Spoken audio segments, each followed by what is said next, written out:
Plate.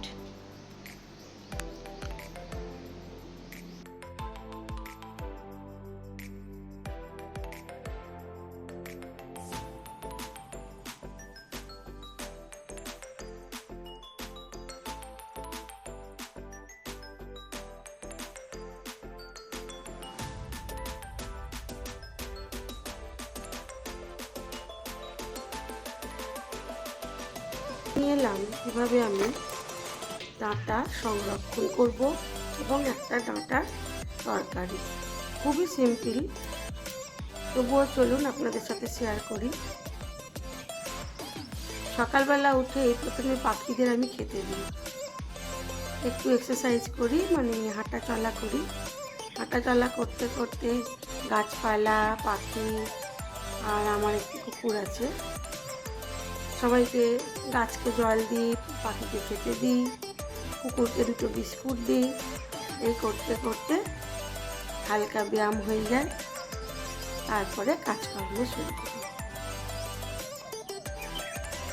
কিন্তু অনেকেই আছেন আবার আমার তোমার করে, না এই পাখিদের দেখে না মানুষকে দেখে, তারা জানেও না যে কতদিন এই পৃথিবীতে তারা থাকবে। আমি বিশেষ করে আমার নিজের কথাই বলছি। বয়স তো সবারই বাড়ে, তাই আমারও বাড়ছে। মাঝে মাঝে মনে হয় আমার কিছু হয়ে গেলেই পাখিগুলোকে সকালবেলা কে খেতে দেবে। এরা সকালবেলা আমি যখনই বারান্দায় এসে দাঁড়াই, কিচির মিচির করে সবাই চলে আসে। কিন্তু দাঁড়িয়ে থাকলে যে হাতের ধরা দেয় তা নয়, গ্রিলের এদিক দিয়ে ওদিক দিয়ে কিচির মিচির আওয়াজ করতে থাকে। তারপরে বিস্কুটটা দিয়ে সরে গেলে বা একটু নকুল দানা দিয়ে সরে গেলেই ওরা ওদের মতো খেয়ে চলে যায়।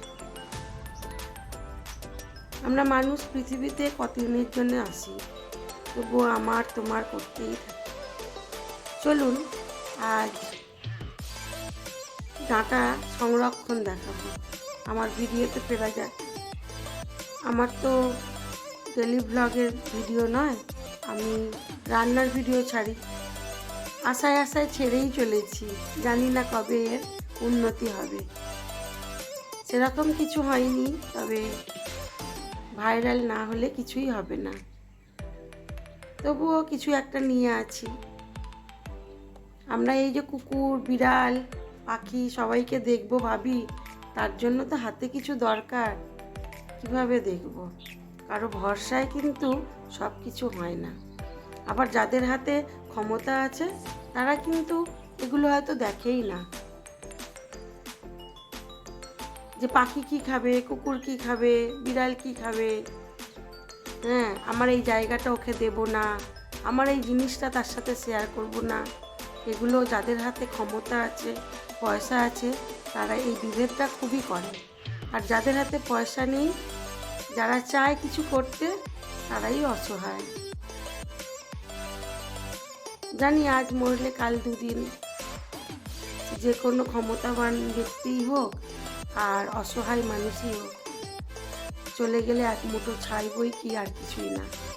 তবুও সবাই আমার তোমার করে। চলুন আর বেশি কথা না বলে এবারে আমি যাই আমার ভিডিওতে। আজ প্রথমে সজনা ডাঁটা, বেশ অনেকটাই সজনা ডাঁটা এক জায়গা থেকে এসেছিল, ভাবলাম সজনা ডাঁটাটা সংরক্ষণ করি। ডাঁটাগুলোকে আঁশ ছাড়িয়ে নিয়েছি, নিয়ে কড়ার মধ্যে একটু জল দিয়ে, তার মধ্যে অল্প একটু নুন দিয়ে জলটাকে টকবক করে ফুটিয়ে নিয়ে গ্যাসটা নিভিয়ে দিয়ে ডাঁটাগুলো দিয়ে দিলাম। তারপরে জল ঝরিয়ে জল শুকনো করে এয়ারটাইট কৌটোর মধ্যে একটু কাগজ দিয়ে ডাঁটাগুলোকে রেখে ঢাকা চাপা দিয়ে একদিন ডিপ ফ্রিজে রাখবো। পরের দিন ওটাকে নর্মাল ফ্রিজে রেখে ডাঁটাগুলোকে বের করে করে আপনি 1 মাস ধরে খেতে পারবেন।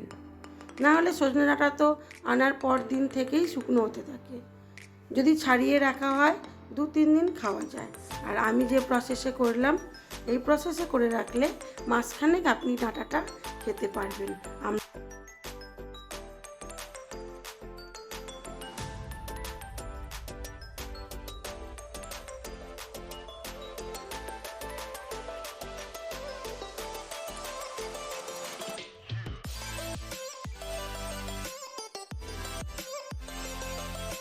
তবে কিন্তু জলটা ভালো করে ঝরিয়ে নিতে হবে।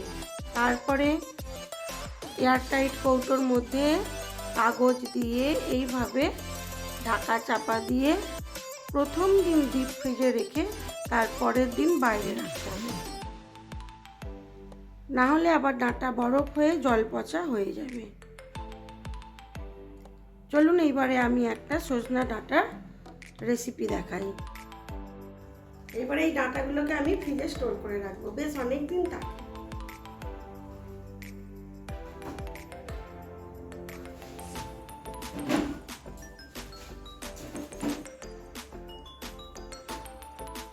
ডাঁটার রেসিপি বলতে সেরকম কিছু নয়, একটু ডাঁটা আলু দিয়ে টমেটো দিয়ে ঝোল করব, পাতলা ঝোল জিরে আদা বাটা দিয়ে। প্রথমে কড়ার মধ্যে দিয়ে দিলাম সর্ষের তেল। তেলটা গরম হওয়া পর্যন্ত অপেক্ষা করব, তারপরে দিয়ে দেবো অল্প একটু কালো জিরে। কেন এই সময় সজনে ডাঁটা খাওয়া খুবই ভালো, আর রেগুলার তো আমরা একটা পাতলা ঝোল সবজির রাখি, সেই হিসাবেই আজকে আমি আপনাদের সাথে ডাঁটা সংরক্ষণের সাথে সাথে একটু ডাঁটার একটা রেসিপি দেখিয়ে দিলাম। দিয়ে দিলাম কুচানো পেঁয়াজ, পেঁয়াজটাকে লাল করে ভেজে নেব, তারপরে দিয়ে দেবো কেটে রাখা আলুগুলো। এরকম পাতলা ঝোল এই গরমকালে খেলে শরীর ও মন দুই ভালো থাকে। আর রেগুলারই আমরা একটা তো পাতলা ঝোল রাখি যে কোনো জিনিসের। তো আজ ভাবলাম যেহেতু সজনা ডাঁটাটা সংরক্ষণ দেখাচ্ছি, তাহলে একটু সজনা ডাঁটার রেসিপিও দেখিয়ে দিই। তো একটু দিয়ে দিলাম স্বাদ মতো নুন আর হলুদ গুঁড়ো। এবার এটাকে একটু ভাজা ভাজা করে নেবো, তারপরে দেবো আদা জিরে বাটা আর অল্প একটু লঙ্কার গুঁড়ো রঙের জন্য, আর দেবো কাঁচা লঙ্কা, দেবো টমেটো কুচি। আমাদের এখানে যা গরম, এই গরমে শরীর সুস্থ রাখতে গেলে, মন ভালো রাখতে গেলে পেট ঠান্ডা রাখতে হবে, মাথা ঠান্ডা রাখতে হবে। তার জন্য এরকম পাতলা ঝোল অবশ্যই লাঞ্চে বা ডিনারে, যদি ডিনারে আপনি ভাত খান তাহলে এরকম পাতলা ঝোল অবশ্যই থাকা দরকার।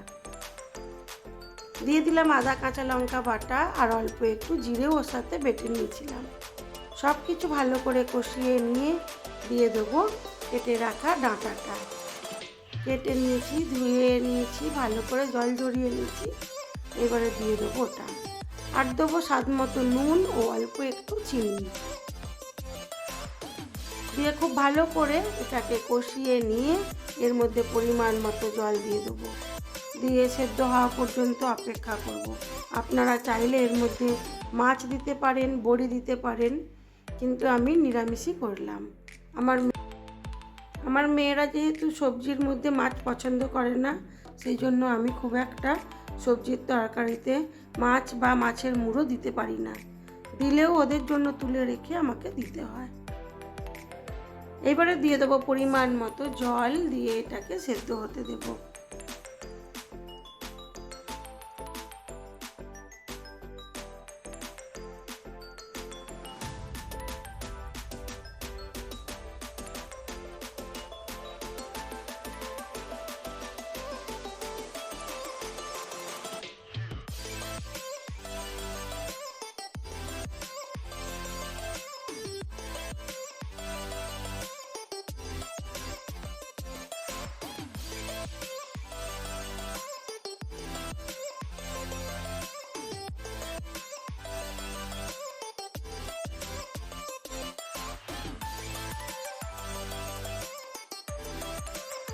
তরকারিটা আমার প্রায় হয়েই এসেছে, দিয়ে দিলাম স্বাদ মতো চিনি। এইবারে আমি এটাকে সার্ভ করে দেবো। তারপরে দেখাই চলুন আমার আজকের লাঞ্চ মেনুতে কী কী ছিল।